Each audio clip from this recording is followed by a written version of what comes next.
Hello everyone, welcome back to another vlog. So ನೀವು ನನ್ನ ಈ ಹಿಂದಿನ ವ್ಲಾಗ್ಸ್ ಎಲ್ಲ ನೋಡಿದ್ದು ನಮ್ಮ ಅತ್ತೆ ಮನೆಯಲ್ಲಿರೋ ಅಂಥ ವೀಡಿಯೋಸ್ನೆಲ್ಲ ನಾನು ಅಪ್ಲೋಡ್ ಮಾಡಿದ್ದೆ. ಸೊ ನಾವು ಅತ್ತೆ ಮನೆಯಿಂದ ಅಂದರೆ ಊರಿಂದ ಬಂದು ಆಲ್ಮೋಸ್ಟ್ 1 ವೀಕ್ ಆಯಿತು. ಊರಿಂದ ಬಂದ ವೆರಿ ನೆಕ್ಸ್ಟ್ ಡೇನೇ ನನಗೆ ಕಂಪ್ಲೀಟ್ ಹುಷಾರಿಲ್ಲದೆ ಇರೋ ಥರ ಆಗೋಯಿತು. ಸೊ ಏನಾಯ್ತಪ್ಪ ಅಂತ ಹೇಳಿದ್ರೆ ನನಗೆ ಸ್ಟಾರ್ಟಿಂಗ್ ಸ್ವಲ್ಪ ವೈರಲ್ ಫೀವರ್ ಸ್ಟಾರ್ಟ್ ಆಯಿತು. ನಾನು ಅಂದ್ಕೊಂಡೆ ನೀರೆಲ್ಲ ಚೇಂಜ್ ಆಯ್ತಲ್ವ, ಸೊ ಒಂದು 4-5 ಡೇಸ್ ಇದ್ವಲ್ಲ, ಹಾಗಾಗಿ ನನಗೆ ಸ್ವಲ್ಪ ಗಂಟ್ಲೂ ಕಿರಿಕಿರಿ ಇತ್ತು. ಹಾಗಾಗಿ ಸೊ ಜ್ವರ, ಮಾಮೂಲಿ ಕೋಲ್ಡ್ ಕಾಫ್ ಮತ್ತು ಜ್ವರ ಸ್ಟಾರ್ಟ್ ಆಯಿತು ಅಂತ ಅಂದ್ಕೊಂಡೆ. ಅದಾದಮೇಲೆ ಮೆಡಿಸನ್ ತೊಗೊಂಡೆ ಸಂಜೆ ಮೇಲೆ, ಬಟ್ ಬೆಳಗ್ಗೆ ಅಷ್ಟೊತ್ತಿಗೆ ಕ್ಯೂರ್ ಆಗಲಿಲ್ಲ. ಮತ್ತು ಮಧ್ಯಾಹ್ನದ ಮೇಲೆ ನೆಕ್ಸ್ಟ್ ಡೇ ಮಧ್ಯಾಹ್ನದ ಮೇಲೆ ನಂಗೆ ಲೈಟಾಗಿ ಸ್ವಲ್ಪ ಹೊಟ್ಟೆ ನೋವು ಸ್ಟಾರ್ಟ್ ಆಯಿತು. ಸೊ ಅದಾದಮೇಲೆ ಅದು ಇದು ಎಲ್ಲ ತಿಂದಿರ್ತೀವಲ್ಲ ಆಚೆ ಕಡೆ, ಸೊ ಹಾಗಾಗಿ ಏನೋ ಆಗಿರುತ್ತೆ, ಹೊಟ್ಟೆ ನೋವ್ತಿರುತ್ತೆ ಅಂಥೇಳಿ ನಾನು ಕೂಡ ಅಷ್ಟೊಂದಾಗಿ ಕಾಳಜಿ ವಹಿಸಲಿಲ್ಲ, ನೆಗ್ಲೆಕ್ಟ್ ಮಾಡಿಬಿಟ್ಟೆ. ಸೊ ಅದಾಗಿ ರಾತ್ರಿ ನನಗೆ ಸಿಕ್ಕಾಪಟ್ಟೆ ಹೊಟ್ಟೆ ನೋವು ಸ್ಟಾರ್ಟ್ ಆಗೋಯಿತು. ಆ್ಯಂಡ್ ಅವತ್ತು ನೈಟಿಂದನೇ ನನಗೆ ಲೂಸ್ ಮೋಷನ್ ಕೂಡ ಸ್ಟಾರ್ಟ್ ಆಗೋಯಿತು. ಸೊ ನನಗೆ ಆವಾಗ ಫೀಲ್ ಆಯಿತು, ಏನೋ ಸಮಥಿಂಗ್ ನನಗೇನೋ ಪ್ರಾಬ್ಲಮ್ ಆಗಿದೆ, ಲೈಕ್ ಫುಡ್ ಇನ್ಫೆಕ್ಷನ್ನು ಅಥವಾ ಫುಡ್ ಪಾಯ್ಸನಿಂಗ್ ಆ ಥರ ಏನೋ ಆಗಿದೆ ಅಂತ ಹೇಳ್ಬಿಟ್ಟು ಆಮೇಲೆ ವೆರಿ ನೆಕ್ಸ್ಟ್ ಡೇನೇ ನಾವು ಹಾಸ್ಪಿಟಲಿಗೆ ಹೋಗಿ ಚೆಕಪ್ ಎಲ್ಲ ಮಾಡಿಸಿ, ಸೊ ಅವರು ಹೇಳಿದ್ರು ಫುಡ್ ಇನ್ಫೆಕ್ಷನ್ ಆಗಿದೆ, ಸೊ ಓವರ್ ಗ್ಯಾಸ್ಟ್ರಿಕ್ ಬೇರೆ ಆಗಿಬಿಟ್ಟಿದೆ ಅಂತ ಹೇಳಿದ್ರು. ಸೊ ಟೈಮಿಗೆ ಸರಿಯಾಗಿ ತಿಂದೇ ಇರೋದು ಮೇಯ್ನ್ ರೀಸನ್. ಆ್ಯಂಡ್ ಇನ್ನೊಂದೇನಪ್ಪ ಅಂತ ಹೇಳಿದರೆ, ಇನ್ಸ್ಟಾಗ್ರಾಮಲ್ಲಿ ಸ್ಟೋರೀಸಲ್ಲಿ ಹಾಕಿದ್ದೆ, ನಾನು ಗಿಣ್ಣು ತಿಂದಿದ್ದೆ. ನಾನು ಈ ವಾರ ಅತ್ತೆ ಮನೇಲಿ ಹೋದಾಗ ಗಿಣ್ಣು ತಿಂದಿದ್ದೆ. ಸೊ ಗಿಣ್ಣು ತಿನ್ನಬಾರ್ದಿತ್ತು. ನನಗೆ ಮುಂಚೆಯಿಂದನೂ ಸ್ವಲ್ಪ ಆ ಫುಡ್ ಸೆಟ್ ಆಗಲ್ಲ, ಅದನ್ನು ತಿಂದರೆ ಇಮಿಡಿಯೇಟಾಗಿ ಜ್ವರ ಬರುತ್ತೆ. ಬಟ್ ಆಲ್ಮೋಸ್ಟ್ ಪಾಪು ಪ್ರೆಗ್ನೆನ್ಸಿ ಟೈಮಲ್ಲಿ ಆಸೆ ಅಂಥೇಳಿ ಒಂದು ಸ್ವಲ್ಪ ತಿಂದಿದ್ದೆ, ಒಂದು 4 ಸ್ಪೂನಷ್ಟು. ಅದು ಬಿಟ್ಟರೆ ಮತ್ತೆ ತಿಂದಿರಲಿಲ್ಲ ಅಲ್ಲ. ಸೊ ಎನಿವೆ ಏನಾಗಲ್ಲ ಬಿಡು ಅಂಥೇಳಿ ಆಗಲೇ 2 ಇಯರ್ಸ್ ಆಯಿತು ಮಗಳು ಹುಟ್ಟಿ. ಆಮೇಲೆ ಫೀಡಿಂಗ್ ಕೂಡ ಸ್ಟಾಪ್ ಮಾಡಿದ್ದೀನಲ್ಲ, ಆರಾಮಾಗಿ ತಿನ್ಬೋದು ಅನ್ನೋ ಆಸೆಗೆ ನಾನು ಒಂದು 4 ಸ್ಪೂನ್ ಗಿಣ್ಣು ತಿಂದುಬಿಟ್ಟಿದ್ದೆ. ಸೊ ಹಾಗಾಗಿ ನನಗೆ ಆ ಫುಡ್ ಸೆಟ್ ಆಗಿಲ್ಲ. ಮೇ ಬಿ ಅದರಿಂದ ಫುಡ್ ಇನ್ಫೆಕ್ಷನ್ ಆಯಿತಾ ಅಥವಾ ಬೇರೆ ಯಾವುದಾದ್ರೂ ಫುಡ್ಡಿಂದ ಇನ್ಫೆಕ್ಷನ್ ಆಯಿತಾ, I don't know. But food infection ಅಂತೂ ಆಗಿತ್ತು. ಸೊ ಹಾಗಾಗಿ ಬಿಟ್ಟು ಜ್ವರ ಆಗಿರ್ಬೋದು, ವಾಮಿಟ್ ಆಗಿರ್ಬೋದು, ಲೂಸ್ ಮೋಷನ್ ಆಗಿರ್ಬೋದು, ಸೊ ಈ ಥರ ಎಲ್ಲ ಆಗಿತ್ತು. ಆ್ಯಂಡ್ ಫೈನಲಿ ಇವತ್ತು ಸಂಡೇ, ಇವತ್ತು ಬೆಳಗ್ಗೆ ನಾರ್ಮಲಾಗಿ ಒಂದು 8 ಕಾಲಷ್ಟೊತ್ತಿಗೆ ಎದ್ದೆ. ತುಂಬಾ ಟಯರ್ಡ್ ಆಗಿದ್ನಲ್ಲ ಒಂದು 4-5 ದಿವಸದಿಂದ. ಸೊ ಎದ್ಬಿಟ್ಟು ಒಂದು ಲೋಟ ಕಾಫಿನೋ ಟೀನೋ ಬೇಕು ಅನಿಸ್ತಾಯಿತ್ತು ಬೆಳಗ್ಗೆ ಎದ್ದಿದ ತಕ್ಷಣ. ಹಾಗಾಗಿ ಫಸ್ಟು ಟೀ ಮಾಡ್ಕೊಂಡು ಕುಡಿದು ಆಮೇಲೆ ಪಾತ್ರೆಗಳೆಲ್ಲ ಒಂದು ರಾಶಿ ಆಗಿತ್ತು, ಅದೆಲ್ಲ ತೊಳ್ಕೊಂಡೆ. ಇವತ್ತು ಏನಾದರೂ ಸ್ಪೆಷಲಾಗಿ ಅಡುಗೆ ಮಾಡಬೇಕು. ಬಿಕಾಸ್ ನಮ್ಮ ಮನೆಯವರು ಪಾಪ 4-5 ದಿನ ಆಯಿತು ಬರೀ ಅನ್ನ ಸಾಂಬಾರು ಚಪಾತಿ ಇದೇ ತಿಂದಿದ್ದಾರೆ. ರಿಪೀಟ್ ಸಾಂಬಾರು ಕೊಟ್ಬಿಟ್ಟಿದ್ದೀನಿ. ಸೊ ಮಾಡೋಕ್ಕಾಗ್ತಾ ಇರಲಿಲ್ಲಲ್ಲ, ಜಾಸ್ತಿ ಸ್ಟ್ರೈನ್ ಮಾಡ್ಕೊಂಡು ಮಾಡೋಕ್ಕಾಗ್ತಾ ಇರಲಿಲ್ಲ. ನನ್ನನ್ನು ಬಿಟ್ಟರೆ ಇನ್ಯಾರೂ ಅಡುಗೆ ಮಾಡೋರಿಲ್ಲ, ನಾನೇ ಮಾಡಬೇಕು ಮತ್ತು ಎಷ್ಟೊತ್ತೇ ಇದ್ರೂ ಎದ್ದು. ಸೊ ಹಾಗಾಗಿ ಏನಿರುತ್ತೋ ಅದನ್ನು ತಿಂತಾಯಿದ್ವಿ. ಬಟ್ ಇವತ್ತು ಸ್ವಲ್ಪ ಸ್ಪೆಷಲಾಗಿ ಏನಾದರೂ ಮಾಡಿಕೊಡೋಣ. ಅವ್ರಿಗೆ ತಾಲಿಪಟ್ಟು ಇಷ್ಟ, ಸೊ ವೆಜಿಟೇಬಲ್ ರೊಟ್ಟಿ ಮಾಡೋಣ ಅಂತ ಹೇಳಿಬಿಟ್ಟು ಇವಾಗ ತರಕಾರಿ ಎಲ್ಲ ಚಾಪ್ ಮಾಡ್ಕೊತಾ ಇದ್ದೀನಿ.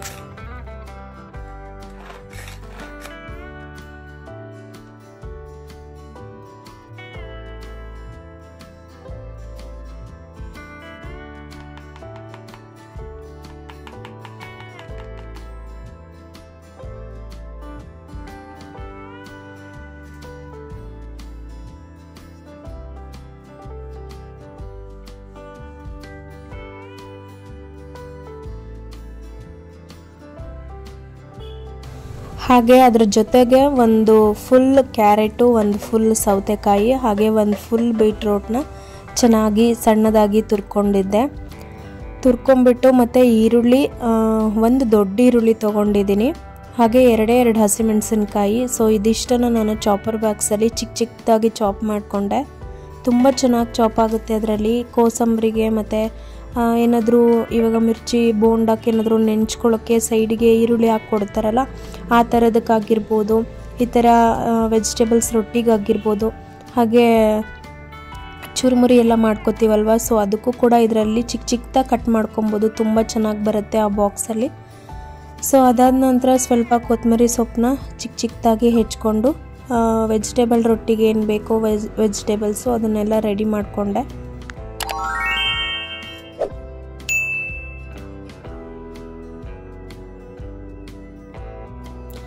ಹಾಗೆ ಒಂದು ಹರಿವಾಣದಲ್ಲಿ ಒಂದು ಬೌಲಷ್ಟು ಫುಲ್ಲು ರಾಗಿ ಹಿಟ್ಟು ತೊಗೊಂಡಿದ್ದೀನಿ.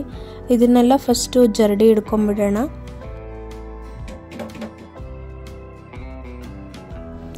ಯಾವ ಬೌಲಲ್ಲಿ ನಾವು ರಾಗಿ ಹಿಟ್ಟು ತೊಗೊಂಡಿದ್ದೀವೋ ಅದೇ ಬೌಲಲ್ಲಿ ಅರ್ಧದಷ್ಟು ನಾನು ಕಡಲೆ ಹಿಟ್ಟನ್ನ ಹಾಕ್ಕೊಂಡಿದ್ದೀನಿ. ಇದನ್ನು ಕೂಡ ಜರಡಿ ಹಿಡ್ಕೊತಾ ಇದ್ದೀನಿ. ಸೊ ನಾವೇನೇ ಜರಡಿ ಹಿಡಿದು ಇಟ್ಟಿದ್ರೂ ಕೂಡ ಮತ್ತೆ ನಾವು ಅಡುಗೆ ಮಾಡ್ಕೊಳ್ಳುವಾಗ ಒಂದ್ಸರಿ ಜರಡಿ ಇಟ್ಕೊಂಡ್ರೆ ತುಂಬಾ ಒಳ್ಳೆಯದು. ಏನು ಮತ್ತೆ ಏನಾದರೂ ಅದರಲ್ಲಿ ಕಸ ಇದ್ರೂ ಕೂಡ ಅಥವಾ ಏನಾದರೂ ಹೊಟ್ಟಿದ್ರೂ ಕೂಡ ನೀಟಾಗಿ ಹೋಗುತ್ತಲ್ವ. ಸೊ ಹಾಗಾಗಿ 1 ಕಪ್ಪಷ್ಟು ರಾಗಿ ಹಿಟ್ಟು, ಅರ್ಧ ಕಪ್ಪಷ್ಟು ಕಡಲೆ ಹಿಟ್ಟನ್ನ ನಾನೀಗ ಇದರಲ್ಲಿ ಬೆರೆಸಿದೆ. ಈಗ ಅದೇ ಕಪ್ಪಲ್ಲಿ ಒಂದು ಅರ್ಧದಷ್ಟು ಗೋಧಿ ಹಿಟ್ಟು ಮತ್ತು ಅರ್ಧದಷ್ಟು ಅಕ್ಕಿ ಹಿಟ್ಟನ್ನ ಬೆರೆಸ್ಕೊಳ್ಳೋಣ.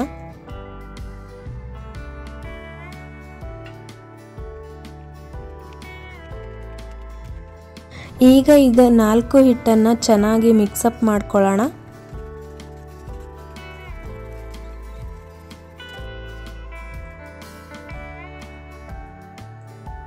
ಇದಕ್ಕೆ ಈಗ ಹೆಚ್ಚಿ ರೆಡಿ ಮಾಡ್ಕೊಂಡಿರ್ತಕ್ಕಂತಹ ವೆಜಿಟೇಬಲ್ಸ್ ಎಲ್ಲದನ್ನು ಕೂಡ ನಾನು ಆ್ಯಡ್ ಮಾಡ್ತಾ ಇದ್ದೀನಿ. ಈರುಳ್ಳಿ, ಹಸಿಮೆಣಸಿನಕಾಯಿ, ಕ್ಯಾರೆಟು, ಸೌತೆಕಾಯಿ, ಸ್ವಲ್ಪ ಬೀಟ್ರೋಟು ಹಾಗೆ ಕೊತ್ತಂಬರಿ ಸೊಪ್ಪು ಇದಿಷ್ಟನ್ನು ಹಾಕಿ ಚೆನ್ನಾಗಿ ಹಿಟ್ಟಿನ ಜೊತೆ ಮಿಕ್ಸಪ್ ಮಾಡ್ಕೊಳ್ಳೋಣ.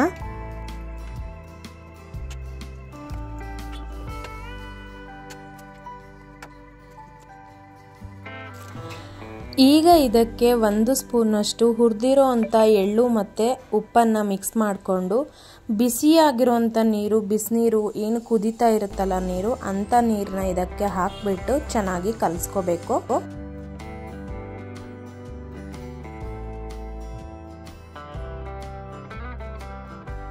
ಮೊದಲು 1 ಸ್ಪೂನಲ್ಲಿ ಕಲಿಸ್ಕೊಳ್ಳಿ. ಅದಾದ ನಂತರ ಕೈಯಲ್ಲಿ ನಾದ್ಕೋಬೇಕಾಗುತ್ತೆ. ಯಾಕೆ ಅಂದರೆ ಬಿಸಿನೀರು ಹಾಕಿದ ತಕ್ಷಣ ನಾವು ಕೈಯಲ್ಲಿ ಕಲ್ಸಕ್ಕೆ ಹೋದರೆ ಕೈ ಸುಟ್ಬಿಡುತ್ತೆ. ಸೊ ಹಾಗಾಗಿ ಫಸ್ಟು ಸೌಟಲ್ಲಿ ಕಲಿಸ್ಕೊಂಡು ಅದಾದ ನಂತರ ಕೈಯಲ್ಲಿ ಚೆನ್ನಾಗಿ ನಾದ್ಕೊಳ್ಳಿ. ಸೊ ಈಗ ನಾನು ಇಲ್ಲಿ ಚಟ್ನಿಗೆ ರೆಡಿ ಮಾಡ್ಕೋತಾ ಇದ್ದೀನಿ, ಕಾಯಿ ಚಟ್ನಿಗೆ. ಸೊ ತೆಂಗಿನಕಾಯಿ, ಕೊತ್ತಂಬರಿ ಸೊಪ್ಪು, ಕರಿಬೇವಿನ ಸೊಪ್ಪು, ಸ್ವಲ್ಪ ಉಪ್ಪು ಮತ್ತು ಪುಟಾಣಿ ಕಾಳು ಹಾಕಿ ನಾನಿವತ್ತು ಕಡಲೆ ಮತ್ತು ತೆಂಗಿನಕಾಯಿದು ಚಟ್ನಿ ಮಾಡಿಕೊಂಡೆ. ಸೊ ಹಾಗೆ ಅದರ ಜೊತೆಗೆ ಇವತ್ತು ಜ್ಯೂಸ್ ಏನಾದರೂ ಮಾಡ್ಕೋಬೇಕು ಅಂತ ಹೇಳಿ ಸೊ ದಾಳಿಂಬೆ, 1 ಫುಲ್ ದಾಳಿಂಬೆನ ಬಿಡಿಸಿಟ್ಕೊಂಡಿದ್ದೆ. ಸೊ ಅದನ್ನು ಹಾಕ್ಕೊಂಡಿದ್ದೀನಿ. ಅದ್ರ ಜೊತೆಗೆ 1 ಫುಲ್ಲು ಬೀಟ್ರೋಟ್ನ ಹಾಕ್ಕೊಂಡಿದ್ದೀನಿ. ಹಾಗೆ 1 ಮೀಡಿಯಮ್ ಸೌತೆಕಾಯಿನೂ ಕೂಡ ಮೇಲ್ಗಡೆ ಸಿಪ್ಪೆ ತೆಗೆದು ಕಟ್ ಮಾಡಿ ಹಾಕ್ಕೊಂಡಿದ್ದೀನಿ.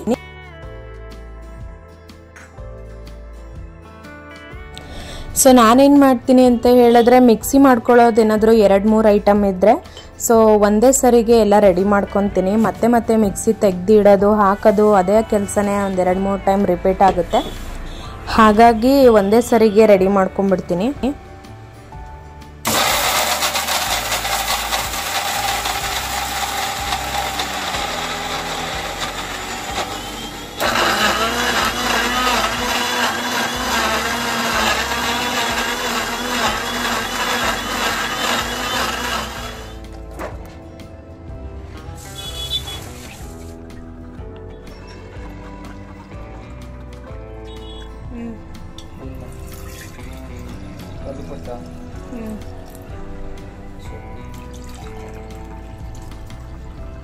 ಫಸ್ಟು ಈ ಜ್ಯೂಸ್ ಕುಡಿದ್ಬಿಡ್ರಿ,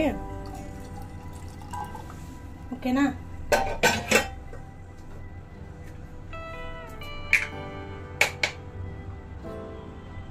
ಆಮೇಲೆ ಒಂದು 10 ನಿಮಿಷಕ್ಕೆ ರೊಟ್ಟಿ ರೆಡಿ ಮಾಡಿಕೊಡ್ತೀನಿ. ಕುಡಿ ಫಸ್ಟ್.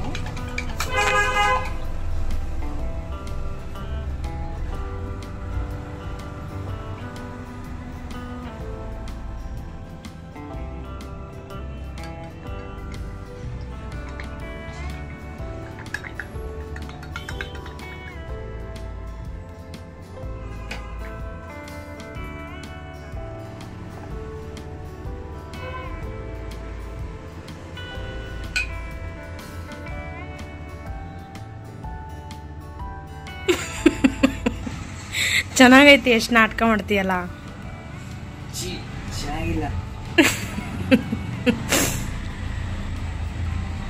ಪ್ರಾಂಪ್ಟಾಗಿ ಹೇಳಿ, ಚೆನ್ನಾಯ್ತಾ ಇಲ್ಲ?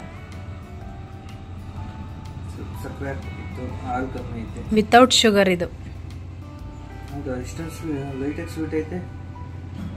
ಏನು?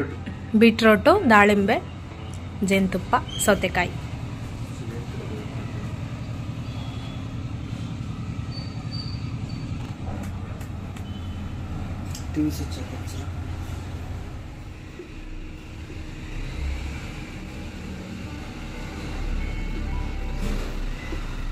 ಚೆನ್ನಾಯ್ತಾ?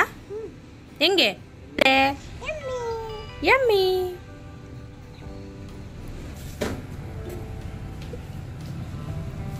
ಚೆನ್ನಾಗಿದಾ?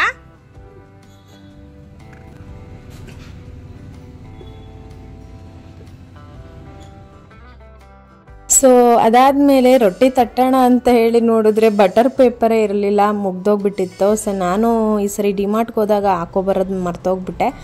ಆಮೇಲೆ ಮತ್ತೆ ತೊಗೊಂಬರಕ್ಕೆ ಹೇಳೋಣ ಅಂದ್ಕೊಂಡೆ. ಆಲ್ರೆಡಿ ಅವ್ರಿಗೆ ಹಶ್ವಾಗಿ ಹೋಗಿತ್ತು. ಸೊ ಪಾಪ ಬೇಡ ಮತ್ತಿನ್ನೇನು ಕಳಿಸೋದು ಅಂತ ಹೇಳ್ಬಿಟ್ಟು ಸ್ಯಾರಿ ಪೇಪರು, ಈ ಥರ ಸ್ಯಾರಿ ಕವರ್ ಬರುತ್ತಲ್ಲ, ಸೊ ಅದರಲ್ಲೂ ಕೂಡ ತಟ್ಕೋಬಹುದು, ಏನಾಗಲ್ಲ, ಬರುತ್ತೆ ಚೆನ್ನಾಗಿ. ಸೊ ಹಾಗಾಗಿ ಸ್ಯಾರಿ ಕವರಲ್ಲೇ ರೊಟ್ಟಿ ತಟ್ಕೊಟ್ಟೆ. ಚೆನ್ನಾಗೇ ಬಂತು, ಏನು ಕಿತ್ತೋಗೋದು ಆ ಥರ ಎಲ್ಲ ಏನೂ ಆಗಲಿಲ್ಲ, ಚೆನ್ನಾಗೇ ಆಗಿತ್ತು.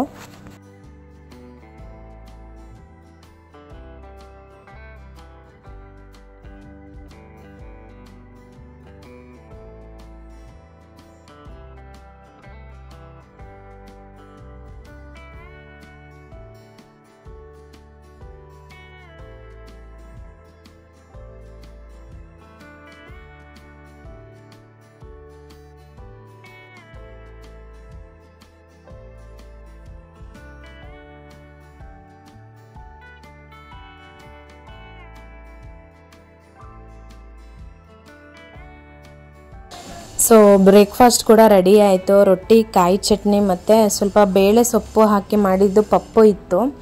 ಸೊ ಅದನ್ನು ಕೂಡ ಹಾಕ್ಕೊಂಡು ತಿಂದ್ವಿ. ತುಂಬ ಚೆನ್ನಾಗಾಗಿತ್ತು ಟೇಸ್ಟ್ ಮಾತ್ರ.